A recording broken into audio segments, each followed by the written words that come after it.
Di Lagi sini di gue Mr. ingin Game berbagi kita akan sebuah lanjutkan cerita ya. yang bisa dibilang rada dewasa sih, tapi mungkin banyak yang ngalamin juga.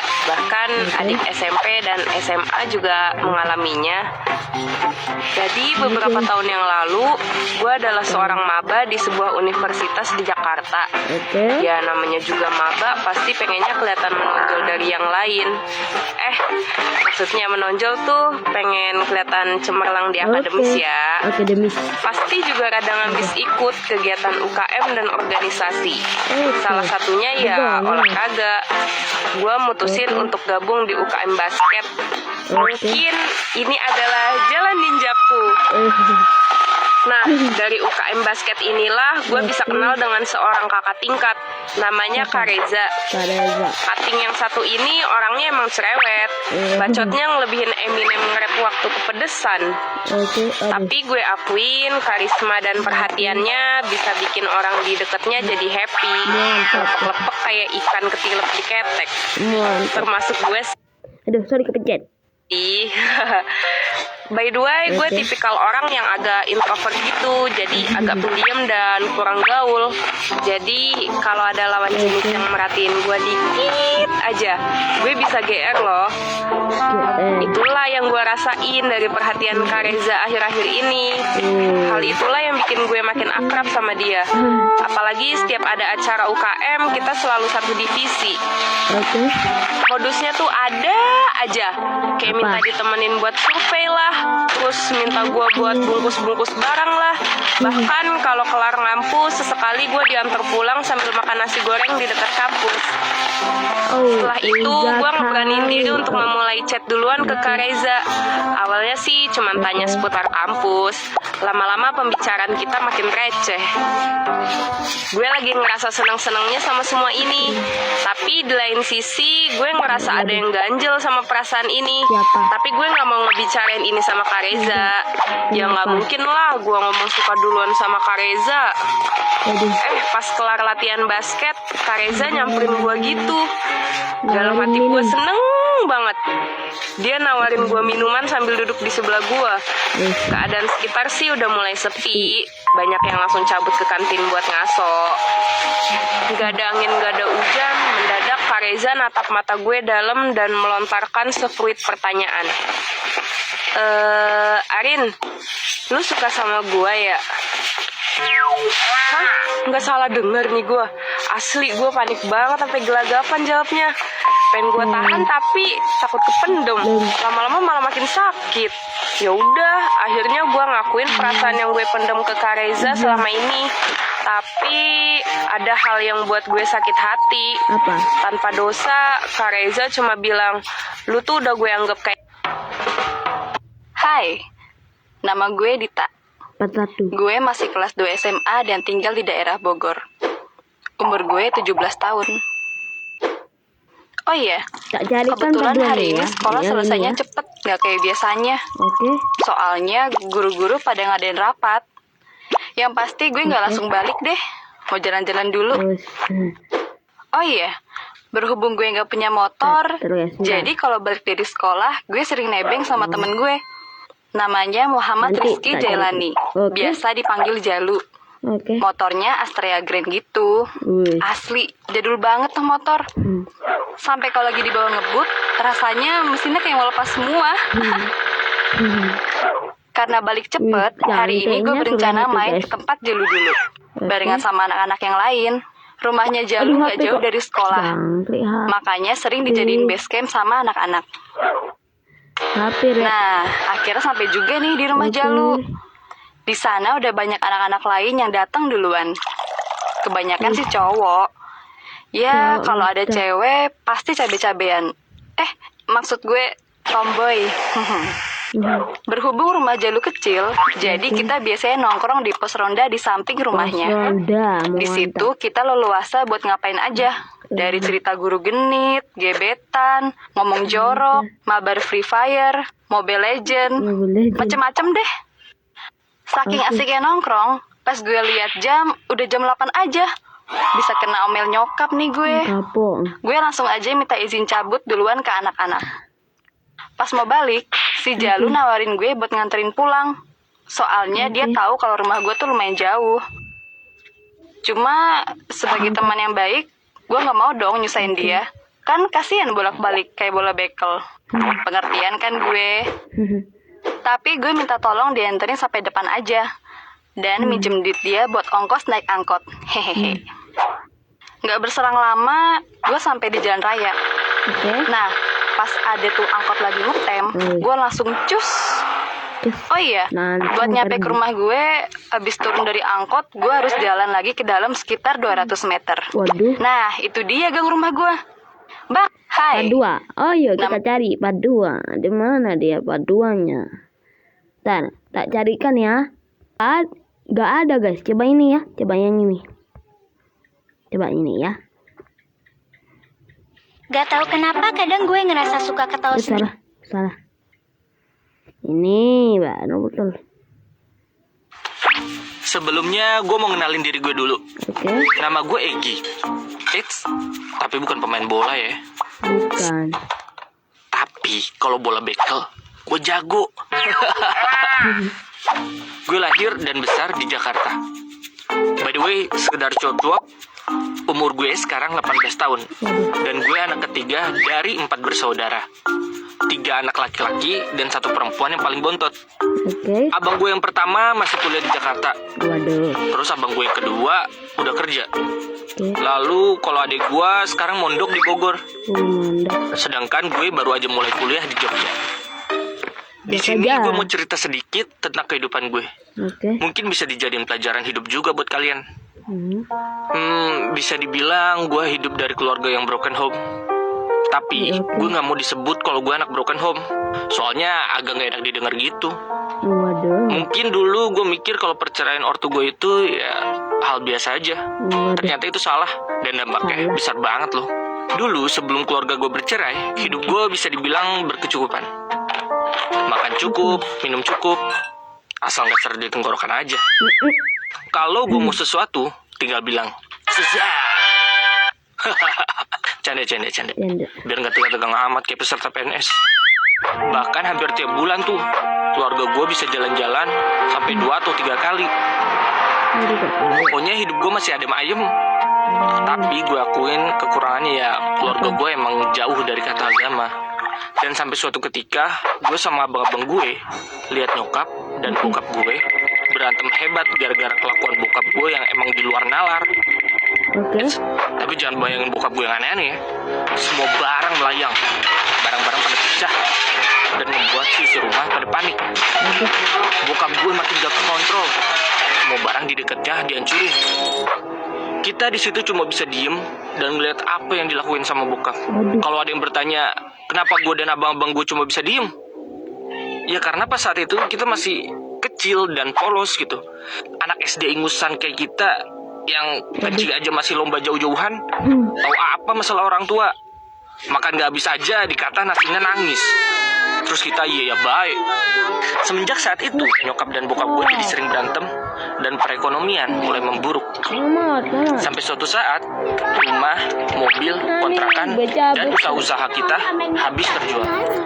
Bahkan Tamiya dan Beyblade gue juga habis dikiloin. Di situ posisi keluarga gue masih nyatu ya. Cuma emang kehidupan keluarga gue yang retak. Bokap gue tuh main perempuan. Kalau main PS sih ya ayo-ayo aja. Tapi ini main perempuan. Dan kacaunya perempuan itu jadi nyokap tiri gue sekarang. Gak mau kalah dari bokap, akhirnya nyokap gue juga ngelakuin hal yang sama. Mungkin nyokap ngelakuin hal yang sama karena terpaksa oleh keadaan. Akhirnya kedua orang tua gue sepakat untuk bercerai. Dan sekarang nyokap gue pulang ke kampungnya di Padang. Waduh. Sedikit sakit sih, tapi ya gue jalanin aja karena jadi cowok itu harus strong. Terus gue bertiga hidup masih dibiayain sama bokap gue. Kecuali abang gue yang kedua. Dia lebih milih tinggal sama saudara. Dan di situ kehidupan gue berubah 180 derajat. Yang dulunya gue orang baik-baik sampai jadi orang yang bangsat kayak gini. Namanya juga anak broken home. Pelan-pelan tapi pasti ngerasa sedih, marah, galau, bahkan insecure. Oke, Padua. Sebelumnya Ini dia. berubah 180 derajat. Yang dulunya gue orang baik-baik sampai jadi orang yang bangsat kayak gini. Namanya juga anak broken home. Pelan-pelan tapi pasti ngerasa sedih, marah, galau, bahkan insecure. Jujur ketika gue mulai sadar akan kenyataan, gue makin tertekan dengan beban ini. Gue gak tahu arah dalam menentukan tujuan. Disitulah gue jadi kenal namanya pergaulan bebas. Kayak minuman keras, obat-obatan terlarang, bahkan hal buruk lainnya udah gue cobain semua. Mungkin semua ini bentuk pelarian gue dari kenyataan. Coba bayangin, anak kelas 1 SMP kayak gue udah jadi orang yang kelas kepala. Di SMP gue sering ngebully orang, atau gak malak-malakin uang orang. Kalau gak dikasih, gue pukulin. Bahkan uang kas gak pernah bayar. Jangan ditiru ya bro. Karena mungkin saking bandelnya, pas SMA gue dipondokin di Tangerang. Awalnya sih gak betah, tapi sering berjalannya waktu, perlahan kehidupan gue jadi berubah sedikit demi sedikit. Gue jadi lebih mengerti tentang agama, tahu mana yang baik dan mana yang buruk. Bisa jadi bekal buat gue nanti dan pas udah lulus mondok. Gue balik lagi ke Jakarta, terus bergaul lagi sama kawan-kawan gue yang dulu. Tapi sekarang gue bergaul udah agak jaga jarak sama mereka supaya gak terjerumus lagi. Anjay, alim kan gue? Terus akhirnya gue nyoba kuliah di Jogja. Kenapa gue milih Jogja? Karena ya emang gue udah gak nyaman banget sama kehidupan di Jakarta. Salah satu alasannya, gue sering banget berantem sama bokap. Dan di Jogja gue gak ketemu sama dia, dan gue ketemu sama orang-orang baik. Selama kuliah dan tinggal di Jogja, gue hidup gak neko-neko. Di sini gue lebih sering tahan keinginan gue yang mau ini itu. Pas gue lagi nyantai di kosan sambil denger radio, nggak sengaja keputar lagunya Last Chow, Diari Depresiku. Beuh, nyentil banget men ke hati. Kalau dipikir-pikir, liriknya relate banget sama gue. Terus yang paling gue sesalin sampai sekarang, badan gue itu udah gak bersih gara-gara pergaulan gue yang dulu. Dan gue kasihan banget sama adik gue yang perempuan, karena masih kecil udah ngalamin pahit hidupnya kayak gini. Adik gue cerita selalu nangis karena iri dengan teman-teman yang keluarganya harmonis dan berkecukupan. Pokoknya sedih kalau dengar adik gue cerita. Tapi ya emang roda hidup itu berputar. Kadang kita di atas dan kadang juga kita di bawah. Namanya juga hidup. Gue yakin perceraian orang tua gue ini karena mereka punya jalannya masing-masing. Meski berat, gue sebagai anak ikhlas karena orang tua gue juga punya hak untuk memiliki kebahagiaannya. Di sini gue belajar banyak hal, dari menjaga kekeluargaan, bahkan mengontrol emosi. Besar harapan gue ketika gue punya keluarga nanti, keluarga gue bisa harmonis, dan cukup gue aja yang kayak gini. Pesan gue buat kalian anak broken home di luar sana, hidup ini emang terasa berat, bahkan gak adil. Apalagi plus dengar Diari Depresiku. Tapi ingat, kalian juga punya kesempatan yang sama untuk menjadi lebih baik. Jangan sampai lalai dalam pelarian sesaat. Kalau kalian punya cerita unik dan ingin dibuatin animasi menarik kayak gini, jangan lupa kirim ke email di bawah ini ya.